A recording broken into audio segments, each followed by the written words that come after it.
that was another one that I thought was surprising, and there were a few things underlying that. One is the nature of ransomware attacks has changed. It used to be, sort of like NotPetya, we're just going to encrypt all your machines, and then we'll sell you the decryption keys.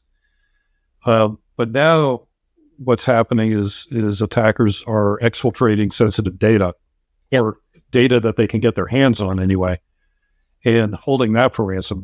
They're saying things like, we're going to publicize all this information, and if you don't pay us money for the data. So you've got two things you have to buy now. You've got decryption keys and the get rid of my data key, if you will. But how do you really know that they're deleting the data? Well, yeah, is there such a thing as honor to say, okay, well, I promise as your assigned criminal that I will delete the data that you paid me for.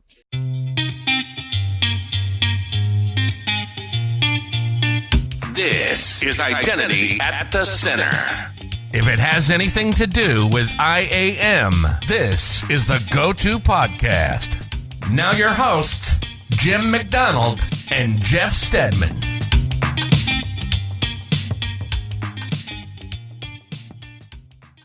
Welcome to the Identity at the Center podcast. I'm Jeff, and that's Jim. Hey, Jim. Hey, Jeff. How are you? Oh, not so bad. Yourself? Good. I'm excited to talk about ransomware. How about you? It's always a good time to talk about ransomware. And that's why we do this, right? Is to protect people from ransomware, or hopefully mitigate the risks associated with it. So yeah, let's get into it. We've got a sponsored episode today. This one's brought to us by Semperis. You can visit them on the web at semperis.com. And I want to welcome back Gil Kirkpatrick. He's the chief architect at Semperis. Gil, welcome back to Identity Center, because you've been with us before. Yeah, thanks, Jeff. I really appreciate it. It's good to see you again too, Jeff. So we were talking before we hit record, and it was like, oh yeah, it was just on like maybe a year ago. And then when we looked it up, it was like, oh, it was actually 3 years ago, September of 2021. So, people can go back and listen to that. I'm not sure where this episode will be, 315, somewhere in that area maybe. But you were on episode 110, like way back in the day. So people can go check that out, see what's changed. But let's talk a little bit about, you and the identity space. Real briefly, how did you get into the identity space? Because I don't even know if we asked that question back then. Yeah, I don't remember if we talked about it or not, but so I've been building commercial software products for just about 50 years, which is kind of a long career. And the first platform I really worked on in the PC networking environment, so in the late 80s, early 90s, was Banyan Networks. Now, not too many people remember Banyan, but it was the only legitimate enterprise scale PC network at the time. There was Novell, and Microsoft was sort of off on the side. Banyan Vines. Yeah, exactly right. And the interesting thing about Banyan Vines was it had an integrated directory, distributed directory, for groups and users, and I think computers as well. And that was a concept that nobody had really thought about before, or at least not commercially anyway. And it was largely invented by Jim Allchin, who later became VP in the technology side at Microsoft and drove a lot of what became Active Directory. So that's really where I started. I built products to help people manage their Banyan Vines environment, and then did similar kinds of things for NetWare, NDS, eDirectory. And then that's sort of when Microsoft came out with Active Directory. I was at a company called NetPro. And in fact, we'd been working with Microsoft for several years before they shipped Active Directory in 2000. And we built management products primarily for Active Directory. And then since then, it's been, Active Directory related stuff. And then I was the CTO at an identity management company in Australia that built sort of industrial scale X500 directories. And we did a fair amount of work with OpenID Connect and OAuth and those newer web protocols. And then came to Semperis in 2017, I think it was. Yeah, that sounds about right. So do you consider Maybe, no, yourself 2019. do you consider yourself an identity person or a software developer or somewhere in the middle? Oh, yeah, somewhere in the middle, I Yes. would say. I'm, yeah. I mean, definitely a software guy. I think my sweet spot is in software design and development. But my focus has been on identity-related issues for the last 20 years, something like that. So I'm very in tune with all of the issues around managing enterprise identity. And in the last 4 or 5 years, on all of the ways that identity can be attacked and misused. So I've become pretty knowledgeable in that area as well. Well, I'm glad you're here with us. And, this is a sponsored episode. So Semperis is sponsoring this episode. So make that very clear. So let's learn more about Semperis. I know we just had an episode not too long ago where we talked with Eric Woodruff, but let's get your take on, tell us what Semperis is, what it does, and that good stuff. Sure. So Semperis builds products for enterprises to improve the security and resilience of their hybrid identity platform. So typically that's Active Directory and Azure or Entra ID now. And the basic idea is if you've seen the NIST cybersecurity framework, you've got those 5 phases of managing a cyber attack. Of identify, protect, detect, respond, and recover. We try to cover all of those activities related to the identity system. So we've got, as an example, on identify and protect, we have a free tool called Purple Knight, which is, people love this thing. It's astounding how many people have downloaded it and use it all the time. But it does a comprehensive analysis of your Active Directory environment and your security posture, along with Entra ID, and gives you a really easy to use report card about how you're doing in different segments of configuration and management, and gives you suggested remediations and all of that. So people they download it, they run it. A lot of people run it monthly. They make that part of their monthly reporting activity to either IT or security. That shows how they're doing as far as securing their Active Directory. So that's one end of the spectrum. Then we have a product called Directory Service Protector, DSP, which has that same sort of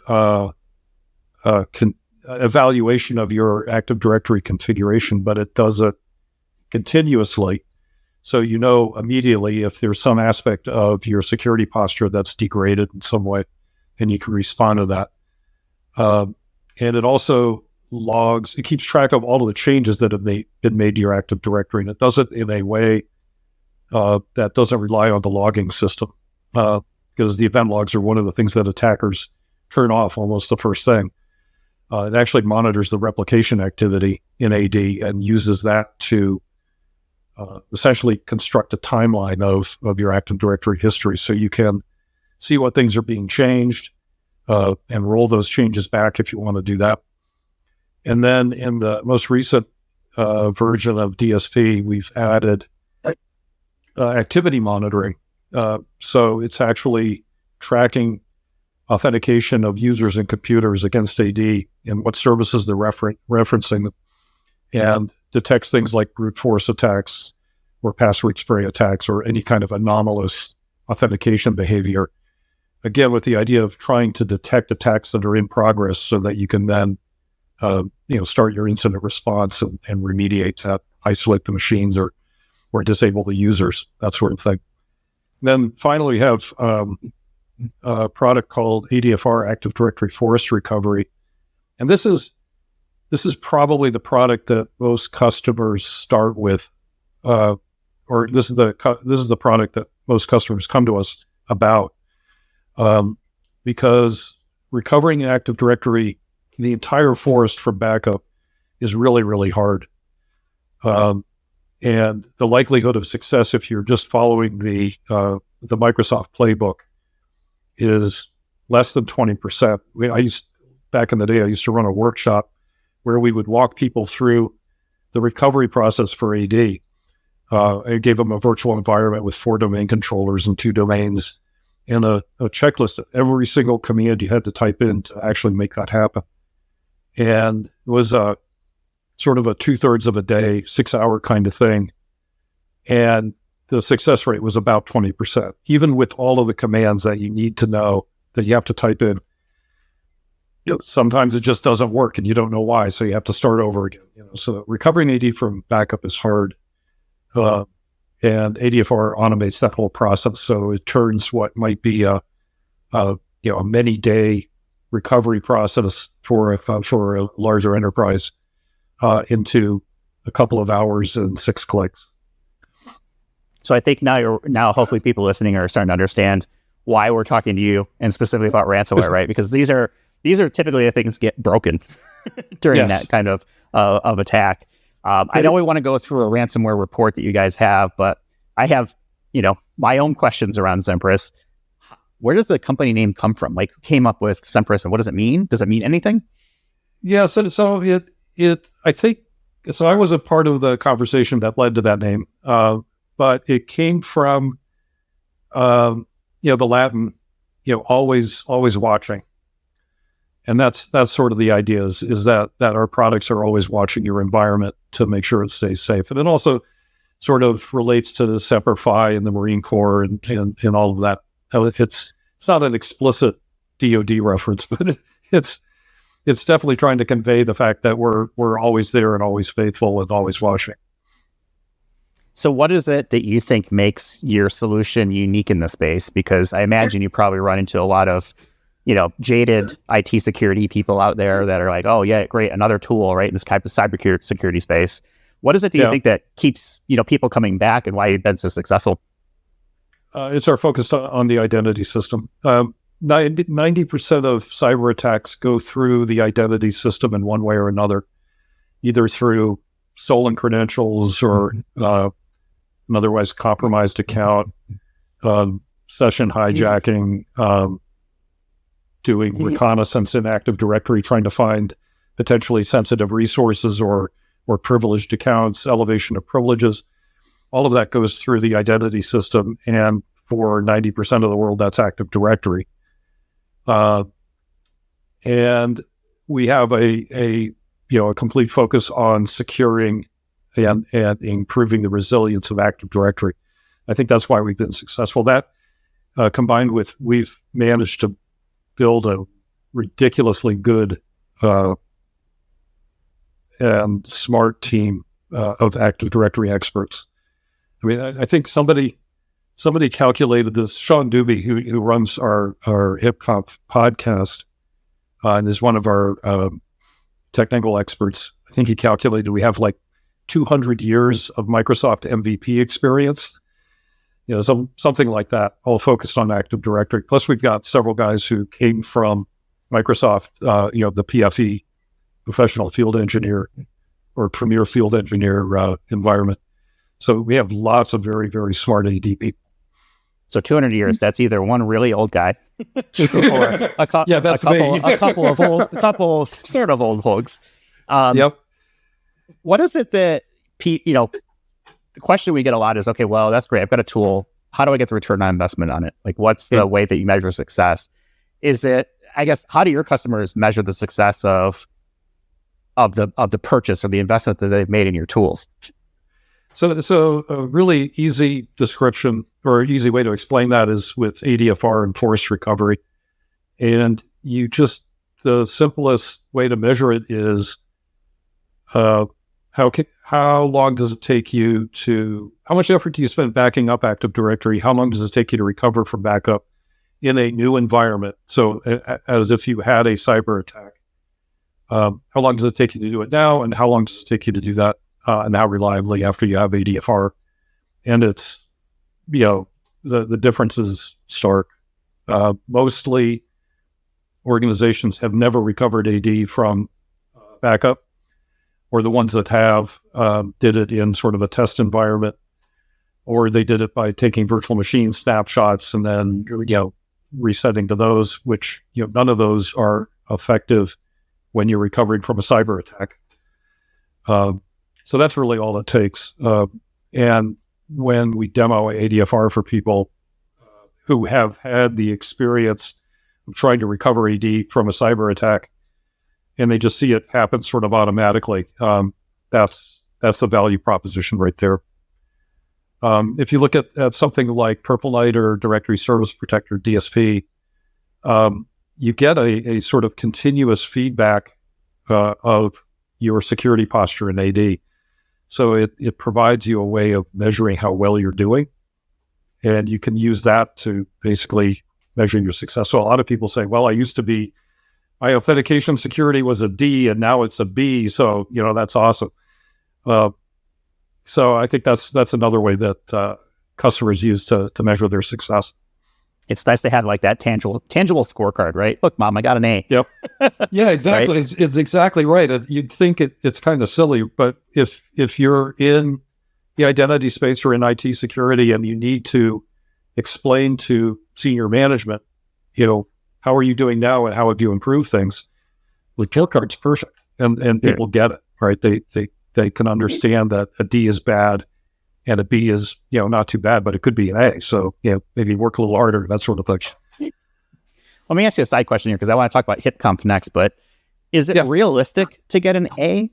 Because I see a lot of times it's like there are risk decisions that get made, and maybe something gets sacrificed in the name of like a user experience or, a business process, and there's like risk acceptance. But do you think it's realistic to say yes to get all A's on that sort of analysis?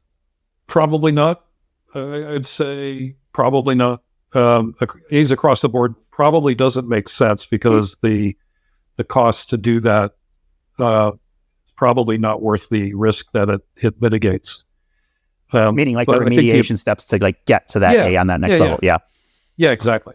But I think it's really important to understand where you're at, and that way you can make those trade-off decisions consciously and say, we could. This application is kind of a risk because of the way Java is handling credentials, but we know that we've protected the server. It's on an isolated network, so that's okay. We'll take that. Yeah, so you got other layers, right, to help defend whatever it may be. Exactly right.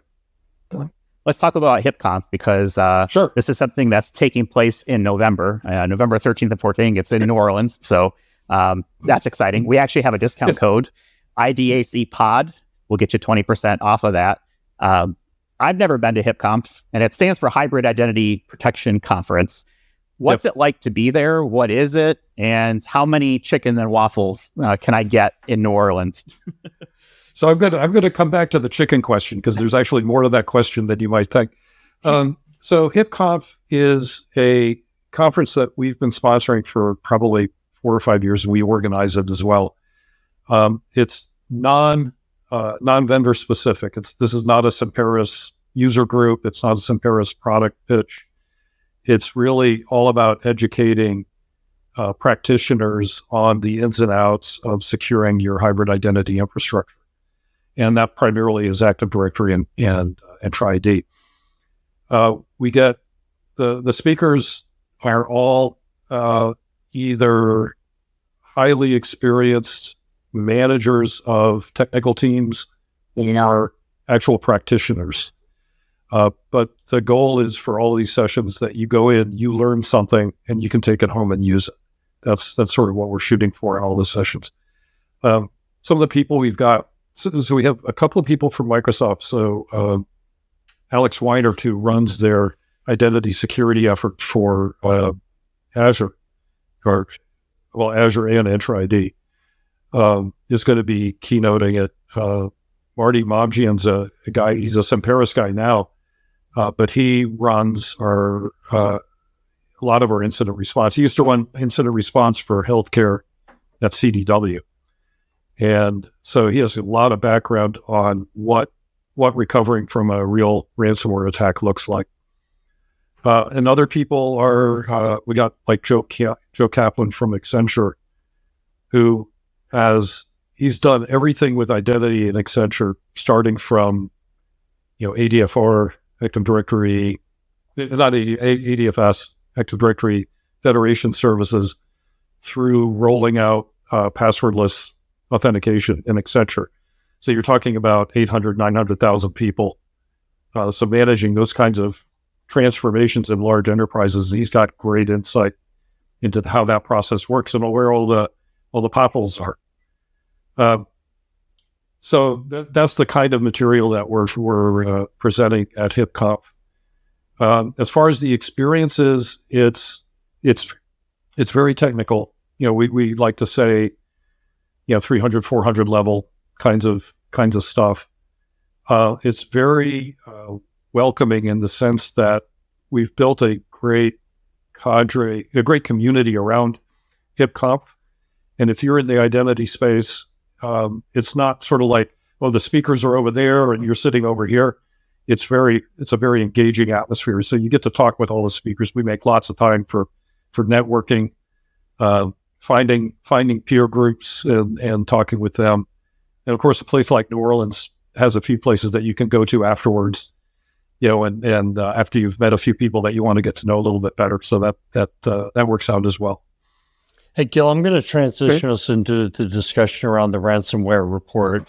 Sure. But we've talked a lot about Active Directory. It's been my perspective that theoretically this is true, and unfortunately I've seen this in the real world as well, which is that Active Directory is kind of the honeypot. That's what, getting full control over the Active Directory is what the ransomware actors are looking for. Or you could say it's the chicken and waffles recipe all in one.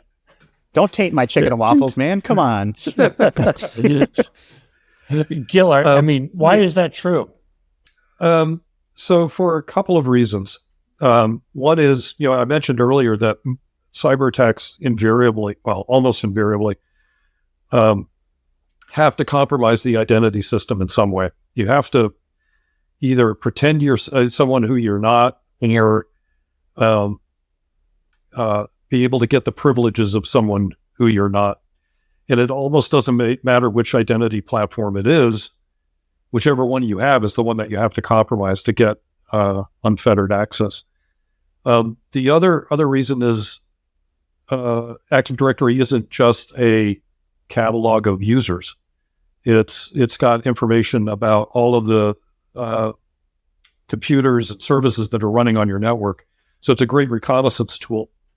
First thing an attacker is going to do once they land on somebody's machine that happens to be domain joined is run a query on AD, get all the computers out and look for all the ones that say, top secret SQL server or something like that, because that tells them the machine they want to go after next. And then the third thing, and this is something that is kind of interesting, but Active Directory is actually a great malware distribution tool, using group policy and sysvol. So you can, as an attacker, if you're trying to deploy ransomware, globally on the network, one way you can do it is drop it in sysvol and change everybody's logon script to download the malware. So those are sort of the primary reasons that people go after AD. It's the keys to the kingdom. It's a great description. And without going into all the details, and there's many ways that people can conduct an attack, but a lot of times they're trying to laterally move into different accounts that are more powerful. I think of help desk accounts. I think of service accounts. That seems to me to be a major vulnerability. I love the idea of somebody listening to the podcast, hopefully not driving their car, and listening and taking notes as they're listening to Gil. So what maybe is a takeaway of something someone can do today to, take a step toward being less vulnerable? Tell you the truth, the very first thing I would do is download Purple Knight. It's free, and run it in your environment. And I'm going to guess that since your audience is all interested in identity, that a good number of your audience has done that already. Doesn't require any special privileges. You just put it on a workstation that's domain joined and run it and get your report card and take a look at the grades that it assigns to you. I mean, they're just grades, right? They're a sort of an evaluation that we made up that sort of makes sense. But then look at the details underneath that about things that Purple Light found about, like delegations, insecure delegations. That's a favorite one. That would enable an attacker to elevate their privileges by compromising a member of a group, for instance. There's all kinds of things in that report. It's pretty impressive. I'm really pleased with that product. One other thing I think about with when it comes to why takeover of an Active Directory is such a beneficial thing for a ransomware actor is that it's so hard to restore Active Directory, right? And a lot of times ransomware accounts can be taken over, before the event. So not having a good backup and restore methodology. I'm not trying to just serve things up easy to you, but this is just the basics of running an IT environment. Is you need to be able to have backups that you can rely on and a restore policy that you can test on a periodic basis so that you're sure it's going to work when you need it. I mean, this could literally be the ability for your business to do business the next day. I mean, that's exactly right. You have right. that control of the Active Directory. You can wipe out the email system. You can do all kinds of things. I mean, there have been real world examples of companies unable to operate for a week. I mean, can you imagine your organization being unable to operate for a week? So I'm not trying to just make it fear, uncertainty, and doubt, but these are real risks. And if they happen on your watch, it's going to be a very uncomfortable position. Yep. It's you pretty much nailed it. It's not only is Active Directory a great thing for attackers to go after because of what it lets them do, but if they compromise it, for instance, if they flatten all your domain controllers, you've got a real problem on your hands, because recovering AD from backup is hard, and you can't just go back to the last backups, right? Because those are probably compromised as well.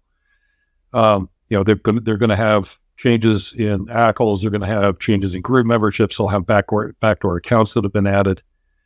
And you have to do and even beyond the changes in Active Directory, but there's going to be malware on the servers in Windows. There are going to be hacked DLLs and executables that sit on those backup images as well. So you need to recover in an isolated environment on fresh installs of Windows that are good. And you have to be able to recover just the data of Active Directory, not the entire binary environment of Windows. And if you can't do that, then you can't really rely on the system that you recovered. So let's talk about the ransomware risk report. We'll finally get to that. And it's available on Semperis' website, but we'll have a link to it in our show notes. And I made, I kind of made notes for some of the statistics that really jumped out at me. The first one was ransomware attacks are frequent and severe. Organizations are facing a constant threat of ransomware attacks, with 74% of victims experiencing multiple attacks sometime within the same day. Tell us a little bit more about that one.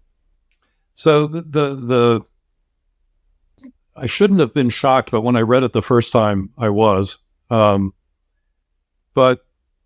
essentially, all organizations are being attacked by ransomware a couple of times a year. I mean, it just happens continuously. It's not a notable event anymore, really. It's just one of those continuous things that security teams are dealing with, which I hadn't internalized that before. So that was surprising.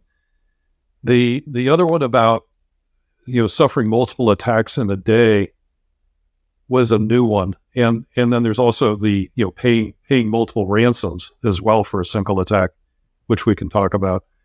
What does it mean to have multiple attacks? Can you explain it? Is it literally different? Is it different attackers, or is it part of the same attack? It's just multi-stage or something like that? So it's both. So I know we helped a company with their incident response, and they had 4 separate threat actors in the environment that were attacking them in their AD. It was a disaster. It was a complete mess.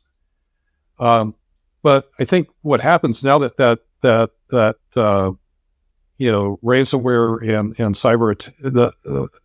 cyber attacks in general have been commoditized and commercialized. As soon as an endpoint gets compromised, and there's some backdoor inserted on that machine, that IP address gets published and sold to whoever wants to buy it to insert their own, for another attacker to insert their own software. And I think that's one of the reasons why you see multiple attacks is that same IP address has been purchased by, half a dozen attackers, and whoever gets around to doing it will be in the network, and you have multiple attacks going on simultaneously. It used to be that I think a company would report a ransomware attack or some sort of a cyber attack, and it'd be in the news, and then all the attackers would pile on once they saw that in the news, because you figure, if they could compromise, then we probably can't too. But now I think it's because all that stuff's just being sold on the dark web. You could buy 10,000 IP addresses and start working on it. Yeah, and it also seems to me like, there's a sub point in that, which was around paying multiple ransoms.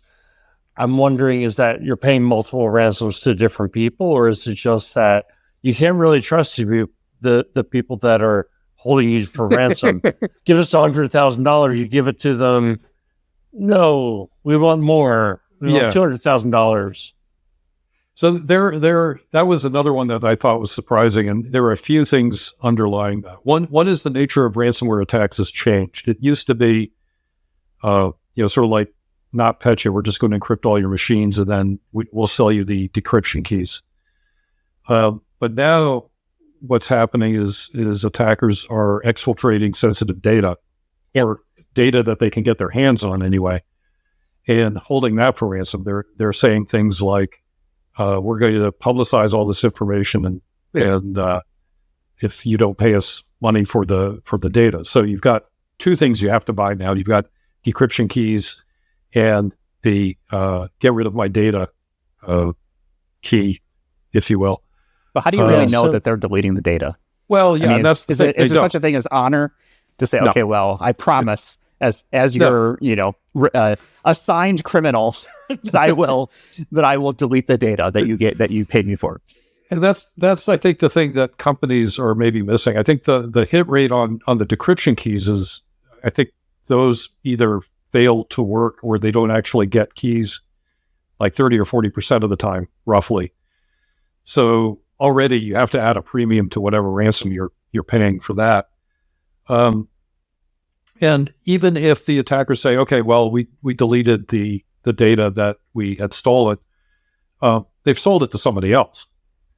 And so now somebody else has it. So maybe they're not going to publicize it, but somebody else will, or somebody else will use that and spend more time grinding through it to see what's interesting in there and then sell that data.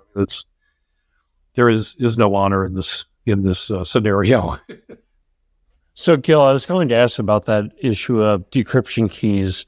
You mentioned that sometimes they don't work. I've heard that in a lot of cases, they actually work, but they operate so slowly that performing the decryption would take months, and so the companies fall back to some other way to get their data back. Yeah, it can take a long time. And the other thing is that in a lot of cases when binaries have been encrypted, the way the encryption works is it can actually add a bunch of random bits to the end of the file. And when it's decrypted, those random bits are still there. They've just been decrypted. And so you've got binaries that you've, quote, decrypted, but they still don't load. So you can't run them. So even though you've unransomed your Windows machine, it won't boot. Okay, so now that we've figured out there's no honor amongst thieves, the second point that kind of jumped out to me was, I'm going to read it off. Business disruption is widespread. Ransomware attacks cause significant business disruption, with 87% of attacks leading to disruption like data loss or system downtime, even when organizations have disaster recovery and backup systems in place. So what is the case? Is that they have the backup systems in place, but they can't restore them? Yeah, a lot of times the backups themselves have been encrypted. That's one of the mistakes that companies still make to this day, is they store their backup images on a server someplace.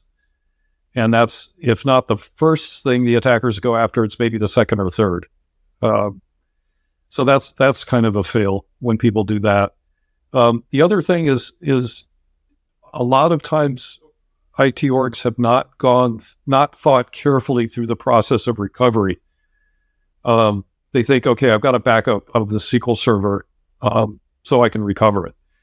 Well, it turns out it's not just the SQL server, but there's a whole file system on another server that's necessary for this application to run. And you don't back that up very often, or you back that up on a different schedule. So you've got a database for one day in a file system from a different day, and now the application's confused and it doesn't work. So the whole problem of recovery from this sort of an attack is hard. And you have to work through it and work out all the details and actually test it. So I think that's another reason that people can't recover. So the next one I found was I found another one that was really interesting, Gil, if I could. Most companies pay the ransom. So 78% end up paying the ransom. 32% paid it 4 or more times. So here's my question. Should companies pay the ransom? I think we get this idea that when a ransom is being held because a human being is being held hostage, the advice is, and I've never been in this shoot the hostage. Of course. No, don't. I don't Screw the hostage. I think what I see on TV is they say, don't pay the ransom, right? And from what I've heard, most public sector organizations don't pay the ransom and receive less ransomware attacks, maybe because of that. But can we really blame companies for paying the ransom? I heard there were 2 large casino operators in Las Vegas, I think it was last year. Both were hit by the same, and it was more like a social engineering. I think it ultimately led to ransomware, but one paid the ransom, the other did not. The one that paid the ransom never suffered any downtime or issues. The one that did not pay the ransom got owned and had a lot of very public side effects because of that. Right. So are companies wise or unwise to pay the ransom? It's tough if you try to judge it as a moral decision, because you can argue both sides pretty effectively, I think. But if you look at it from an economics point of view, what's the most effective response for the life of your company? That's maybe a little easier decision to manage, because if you have an idea of what it's going to take to recover from backup, and you have an idea of what the ransom is and what the risk is, or what the likelihood is that the threat actors will actually give you valid decryption keys and get rid of the data that they stole, then you can you have a framework to make a decision. And I certainly wouldn't blame anybody for making the decision to pay the ransom, but I think they also aren't looking carefully at the costs that they're going to incur either way they go.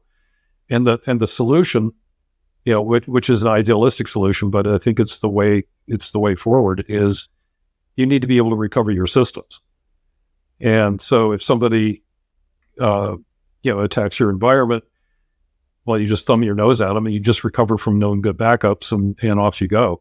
I mean, if you think about it, if you could recover your entire IT estate in 15 minutes by pushing a button, well, ransomware is totally irrelevant then. Who cares, right? You don't care. Who cares? So I think that's the direction you want to move in. Is you want to make this actually brings in this is where the term resilience comes in. You can't prevent the attack. I think we're pretty clear on that. But you can make it harder for the attack to take on full sort of network-wide scale, and you can make your environment more resilient, which means you can recover from that attack more easily and more quickly and more effectively. So I think that's how I tend to look at that decision-making process. So I want to pick on the second part. I mean, 78% paying I can't get, and I think there might be even something in the U.S. from like a government either policy or even a law that they're not allowed to pay, and maybe that helps. But 32% paid it 4 or more times in the past. How bad is your security if you're like, oh, this is our 4th ransomware event of the year? I mean, 1 is bad enough. I mean, are these just repeat things? I mean, how do you quantify something like that? Is it the same attack, or is there a way to? Is it really separate attacks that kind of lead to that number? I have to look at the details of that question and the responses because I don't understand that really myself. I know there are cases where the threat actors are asking for multiple ransoms. I know that happens, but I didn't think it happened that often. And it's mind-boggling that the same company would be paying multiple threat actors for what looks like the same, multiple attacks at the same time. That line item in the budget, that's our ransomware budget. We know we're going to get hit, so we're just going to put money into it. We could spend some time talking about cyber insurance and how that all relates to this as well, because that's part of the story too. This next point that I pulled from the report, I thought was interesting. It gets into organizations lack Active Directory specific protection. I just wanted to highlight a point, which is if you are using non-AD or non-Microsoft systems or IGA or privileged access management or an IDP, but you have Active Directory in your environment, perhaps your email system is tied to it, you still have the same risk. Yeah. So it goes on to say, while many organizations have identity recovery plans, only 27% have dedicated systems for recovering AD and prime targets for attackers. So to me, this is one of the points that I've kind of felt for a long time is that when you're doing your disaster recovery plan, you not only need to think of it in terms of, okay, an asteroid hits our data center, or there's some kind of fire that takes us out of business. You really need to be thinking about the intentional targeting of your organization and bringing down your IT systems, including your Active Directory. Yep. That's something that I think IT orgs are getting their heads or have gotten their heads around, that the classic data center fire or, ran a backhoe over the fiber kind of disaster recovery scenario. That's one class of thing, but cyber attacks are entirely different. They're not defined by physical boundaries. It's a logical attack essentially. And once, even if you're a globally distributed company, once I land on a domain controller, I can get rid of all the domain controllers. I can do it pretty quickly. So the nature of the attack is entirely different. Yeah, and Gil, what I wanted to wrap up with was, I kind of feel like if you watch the news, we're hearing less about ransomware attacks than maybe we were hearing about in previous years. Is that the case? I mean, why is that? Why do you think it's less in the headlines? Yeah, I'm not sure I know why that would be the case, because certainly the number of attacks based on our survey has gone up. It's not gone down at all. Part of it probably has to do with the detrimental PR around it, that you would rather not say anything about it if you don't have to. But I think also that's going to change in the near future, because there's some regulations that have come out of CISA that affect a broad swath of verticals. I mean, there's probably about 15 different verticals for companies that are affected by these regulations. What's it called? CERCIA, the cyber. Yeah, there's like a notification law, right? Yeah, basically, it's a notification if it's a certain number of users and certain number of financial impact. If you're in a certain industry, that's CERCIA. Yeah. And so I think we're going to see a lot more reports coming out because of that when that regulation goes into effect. And that's coming up imminently, I think. Pretty soon. But to answer your question, I don't really know why we don't hear about it. Maybe it's just not interesting anymore. People get So tired. that's what I was thinking. That's my theory. And, I'm glad that Jimmy asked this question, because my theory is we've become desensitized to it. Oh, it's ransomware. And unless it's like a major one, like, a pipeline, a hospital, or something that has like a major impact, I mean, there's clearly a lot of attacks happening. They're just not newsworthy. And it's kind of like, oh, who cares? Unless it affects me and it's a critical, infrastructure thing that kind of makes the news. Yeah. That's my feeling. It's like, I feel like we're just become desensitized, and they're not worth the 15 minutes of fame that they're getting. Yeah. And I think there's a lot to that, because, the news that gets published is the news that gets clicked on. And, Joe's Animal Hospital in Salt Lake City being ransomware is not something people are going to click on unless you happen to have a pet that you take to Joe's Animal Hospital, so that. But even then, I think I get desensitized. Like, okay, another breach. My data was in it. What am I going to do? Change my social security number? Change my name? It's just, it's at some point, it's like, okay, cool. Like, I'm sure, at this point, I would find it very hard to believe that, at least in the U.S., that no American has never had any of their data in any breach and ever, right? Like, I think something has been leaked. Yeah. And what can you do about it? And so much of your data is owned by marketing companies now in some way or another. Anyhow, you're probably not saving yourself a lot of grief if you go through that, try to hide my identity stuff. Yeah, so nobody wants to give the answer. So nobody wants to give the answer that enterprises have invested in reducing the risk of ransomware attacks, and that's why they've gone down. They have spent a truckload on it, and the problem is that it's sort of, the attackers are evolving at the same rate that the defenders are. If you look in the future with the introduction of AI based attacks and AI based defense, that at some point we're just going to sit back and let the AIs duke it out, and we'll see who wins. You guys at the argue end. Tell me who won. Yeah, and the winners will be either NVIDIA or the power generating companies. Yeah, so it comes down to basic blocking and tackling in identity access management. It's phishing, it's social engineering of the help desk to get me in the front door, reset someone's cred so I can come in, and I sometimes shake my head that we're still here. The blocking and tackling thing is really, really important. I've been saying this for years, that if you just do the basics well and diligently, that gets you a long ways. That makes it much harder for you either to get compromised or for the attackers to do anything once they've compromised an account. That's also one of the things that Purple Knight can help you with, because it's essentially a catalog of all the blocks and tackles that you need to make. Yeah, here's what you should do. Do this. It's like literally a playbook, right? Exactly right. I mean, you really don't have an excuse at that point. It's like, well, I didn't know what to do. Well, here's a free tool that will tell you that. So we'll have a link to that in our show notes. I got one thing I want to wrap up on before we shift to piloting, because I want to ask you about piloting. Do you think, so I don't remember which one of you guys said it, but just now was the investment, there's huge investment being made in cybersecurity and specifically against this. Is this a case where, not everybody's investing in it.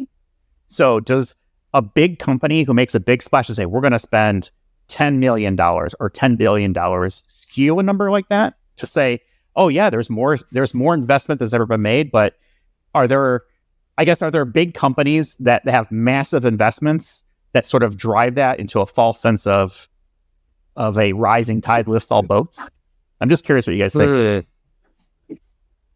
Because I can't imagine the veterinarian, right, that you use an example, right, the pet hospital, they're probably not spending $10 million on cybersecurity tools. But for sure. A large company is. Does the spend equate to the overall risk reduction to the industry? It might.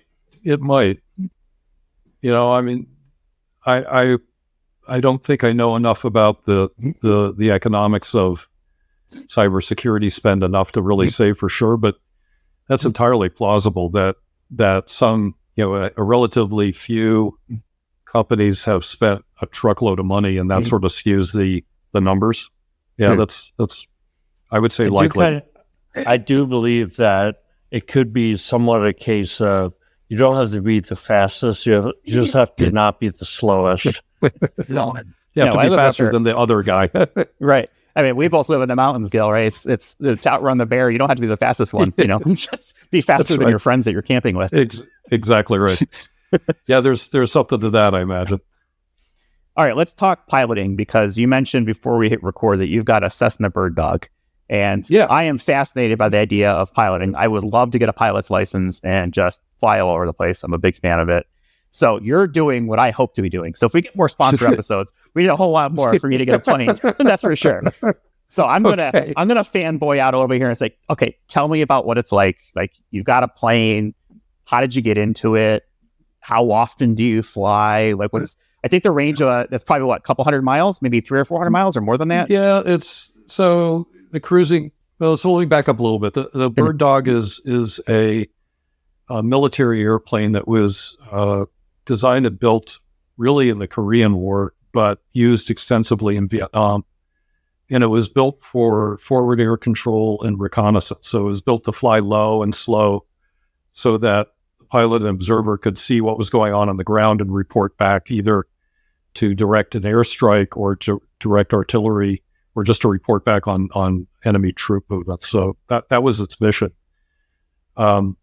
It's not what you would call a traveling airplane. Like, it's not going to, if you need to make a weekly commute from North Carolina to Dallas, that's not the airplane you'd want to do, because that would be so no Wi-Fi. Trip. Is that what you're saying? Exactly.